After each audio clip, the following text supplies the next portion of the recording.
ህወሓትን ለማጥፋት የሚደረገው ርብርብ ስህተት ነው። ህወሓትን ለማጥፋት አትስሩ።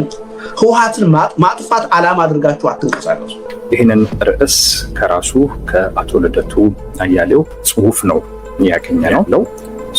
በኢምፕሊኬሽን ህወሓት ሲዳከም ኢትዮጵያ ለበለጠ ትጋለጣለች የሚለውን ትርጉም የሚሰጥ ነው። ዛሬ ላይ ባለኝ መረዳት ይላል የሰይጣን ጆሮ አይስማኝና እየተላለቅን የመፈራረሱ አደጋ የመጨረሻው መጨረሻ ላይ እየደረሰ ነው ባይነኝ።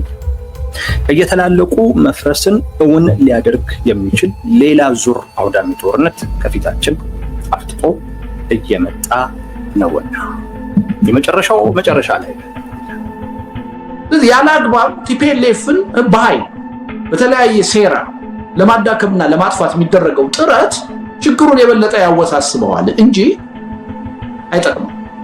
በኔ ግምገማ አሁንም ጥናት ቢደረግ ቅርብ ጊዜ እኮ ምርጫ ተካሂዷል እኮ ከአራት ዓመት በፊት ቲፒኤልኤፍ አሸንፏል። ተጽዕኖ የሚፈጥር በተጽዕኖ ህብረተሰቡን እየገዛ የነበረ ድርጅት ነው። አዎ በምርጫ አሸንፏል። የህዝቡ ድጋፍ አግኝቷል። በጦርነቱም ወቅት ህዝብ ደግፎት ነው ከጎኑ የቆመው ምራን ብሎ። አሁን ምን አዲስ ነገር ተፈጠረና ነው በአንድ ጊዜ ያ ማህበራዊ መሰረት የሚናደው? ከሱ በተጻራሪ የቆሙ ሰዎች አሉ። አዎ ቁጥራቸው እየጨመረ ነው። አዎ ለምንድን ነው ድሮም የህወሓት ጠበቃ ነው የሚሉኝ ብላ ያስቀመጥኩ? አሁንም እኔ እንደሱ ብዬ ማላቅም ልልም አልችልም። እሱን ካልኩ ከራሴ ጋር ተጣልቻለሁ ማለት ነው።